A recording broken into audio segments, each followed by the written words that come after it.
বৰপেটাত নাগৰিক সুৰক্ষা মঞ্চ তিৰংগা যাত্ৰা ভাৰতীয় সেনাৰ সাহস আৰু ত্যাগৰ গৌৰৱ উদযাপন। বৰপেটাত আজি নাগৰিক সুৰক্ষা মঞ্চ উদ্যোগত অনুষ্ঠিত তিৰংগা যাত্ৰাই গৌৰৱময় অনুষ্ঠান হিচাপে পৰিগণিত হৈছে। এই যাত্ৰাৰ মূল উদ্দেশ্য আছিল ভাৰতীয় সেনাৰ সাহস, ত্যাগ আৰু দেশৰ সুৰক্ষাৰ বাবে তেওঁলোকৰ অৱদানক শ্ৰদ্ধা জনোৱা।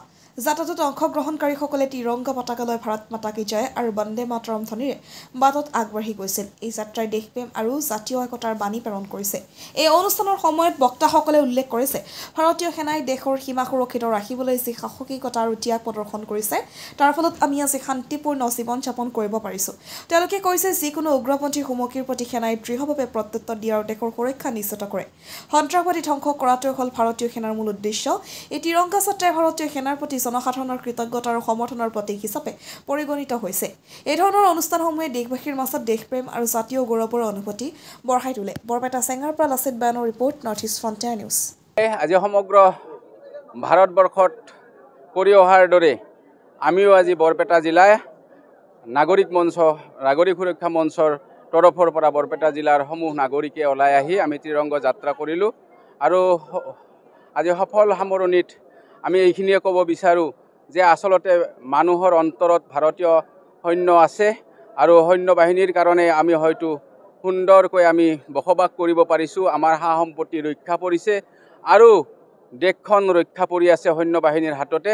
তেওঁলোকৰ চেষ্টা, তেওঁলোকৰ অহৰহ পৰিশ্ৰমৰ বাবে আজি ভাৰতবৰ্ষ সুৰক্ষিত। আৰু আমি দুগুণ উৎসাহেৰে ক'ব বিচাৰোঁ যে শত্ৰু ৰাষ্ট্ৰৰ সন্মুখ সমৰত নোৱাৰি তেওঁলোকে আমাক যি উগ্ৰপন্থী লগাই দিয়ে, অগ্ৰপন্থীৰ পিছেৰে আমাক ভাৰতবৰ্ষখনক ক্ষতিসাধন কৰিব বিচাৰে বা অনিষ্ট কৰিব বিচাৰে, সেয়া ভাৰতীয় সৈন্যই কেতিয়াও সফল হ'ব দিয়া নাই।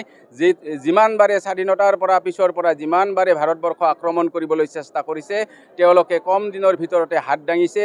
তেওঁলোকে কম দিনৰ ভিতৰত বিদেশী ৰাষ্ট্ৰসকলক মানে ৰাষ্ট্ৰই ঘূৰি ফুৰে যে আমাক শান্তি লাগে, আমাৰ শান্তি চুক্তি লাগে, আমাক চিজ ফায়াৰ লাগে, ঠিক এনেকুৱাকৈ ঘূৰি ফুৰে। আৰু ঠিক এইবাৰো তাৰ ব্যতিক্ৰম নহয়। আমি জানো যে পাকিস্তানত এতিয়া ভাৰতৰ লগত যুদ্ধ কৰিবলৈ 3 দিনৰো তেওঁলোকৰ গোলা বাৰুদ নাই আৰু সেইকাৰণে তেওঁলোকৰ প্ৰধানমন্ত্ৰীয়ে বাৰে বাৰে চিঞৰি থকা শুনিছে নিশ্চয়। গতিকে আমাৰ ভাৰতীয় সেনাৰ লগত যুদ্ধ কৰিবলৈ 100 বাৰ পাকিস্তানে ভাবিব লাগিব, কাৰণ ভাৰতীয় সৈন্য এতিয়া সেই পূৰ্বতকৈ বহুগুণে ওপৰত, কাৰণ তেওঁলোকৰ অস্ত্ৰ শস্ত্ৰ সা সৰঞ্জাম ড্ৰেছ পাতিকে ধৰি সকলোখিনি এতিয়া বহুখিনি ওপৰত। গতিকে আজি পাকিস্তানত সন্ত্ৰাসবাদীৰ ঘাটিহে আক্ৰমণ কৰিছে, পাকিস্তানক আক্ৰমণ কৰা নাই। আৰু বাছি বাছি সন্ত্ৰাসবাদী উলিয়াই মাৰিছে আৰু সন্ত্ৰাসবাদী নিৰ্মূল কৰাই হ'ল ভাৰতীয় সৈন্য বাহিনী বা ভাৰত চৰকাৰৰ মূল মন্ত্ৰ।